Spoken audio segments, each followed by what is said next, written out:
Yo les gones, on se retrouve aujourd'hui pour le dernier Mercato L de ce mercato hivernal. Au programme de cet épisode, tous les détails des transferts de ce mois de janvier palpitant et les dernières informations sur le cas Goebbels. On voit ça tous ensemble dans Mercato L.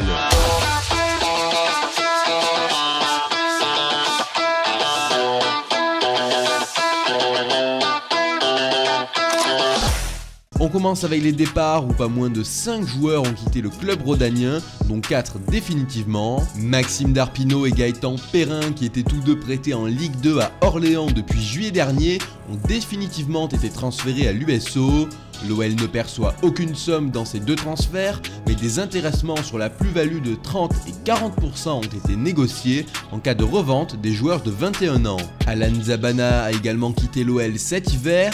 Barré par de nombreux joueurs à Lyon, l'avant-centre de 20 ans est parti en Ligue 2 au Havre pour un montant de 0,7 millions d'euros, plus 0,75 millions maximum de bonus, ainsi que d'un intéressement de 30% sur la plus-value d'un éventuel futur transfert. Clément Grenier est lui parti libre en cette toute fin de mercato. Après avoir résilié son contrat avec son club formateur, le désormais ex-lyonnais s'est engagé jusqu'en juin 2019 avec l'En Avant Guingamp, alors qu'il était également convoité par Toulouse et Nantes. Enfin, le défenseur central de la réserve Dylan Mboumouni a été prêté pour 6 mois à Cholet qui évolue en National 1. Regrettez-vous les départs de Grenier et de Zabana? Votez en cliquant en haut à droite de l'écran et développez dans les commentaires. Si cette série vous plaît, n'hésitez pas à vous abonner pour ne rien louper des matchs et des infos transferts de l'OL. Du côté des arrivées, 3 venues ont été actées cet hiver, mais une seule viendra renforcer le club pour les 6 mois à venir.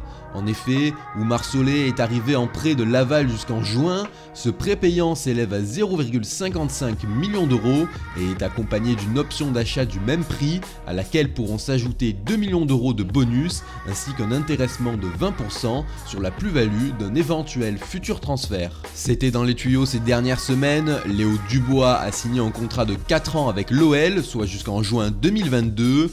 Mais ce transfert ne sera effectif qu'à la fin de saison, le capitaine nantais devant terminer son contrat avec son club actuel avant d'arriver libre cet été. Martin Terrier a finalement rejoint l'OL. Après d'intenses négociations avec Lille, le joueur prêté à Strasbourg a signé un contrat de 4 ans et demi avec Lyon. Le montant de la transaction s'élève à 11 millions d'euros plus 4 millions maximum de bonus, ainsi que d'un intéressement de 10% à la plus-value. Le joueur appartient désormais bel et bien à l'OL, même s'il poursuivra son prêt à Strasbourg jusqu'à la fin de saison. La deadline du 31 janvier est passée et Willem Goebbels est toujours aussi loin de signer son premier contrat professionnel à l'OL. En effet, la réunion prévue entre JMA et l'entourage du jeune ailier gauche de 16 ans a bien eu lieu, mais n'a débouché sur aucun accord.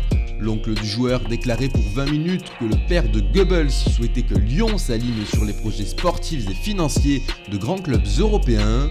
Et cela a peut-être été entendu, puisque selon le Progrès de ce vendredi, l'OL a formulé une nouvelle offre pour le joueur dont le contrat se terminera dans 1 an et demi. Mais cette offre pourrait être la dernière, JMA ne comptant pas entrer dans une surenchère permanente pour le joueur qui s'entraîne désormais avec l'équipe réserve. Ça y est les gones, c'est la fin de ce 11e épisode de Mercato L. Si ça vous a plu, likez et surtout partagez la vidéo, ça m'aide beaucoup pour le référencement. Abonnez-vous si vous aimez le concept, vous retrouverez aussi les résumés complets des matchs de l'OL chaque semaine. Quant à moi, je vous dis à cet été pour un nouveau Mercato L. Ciao.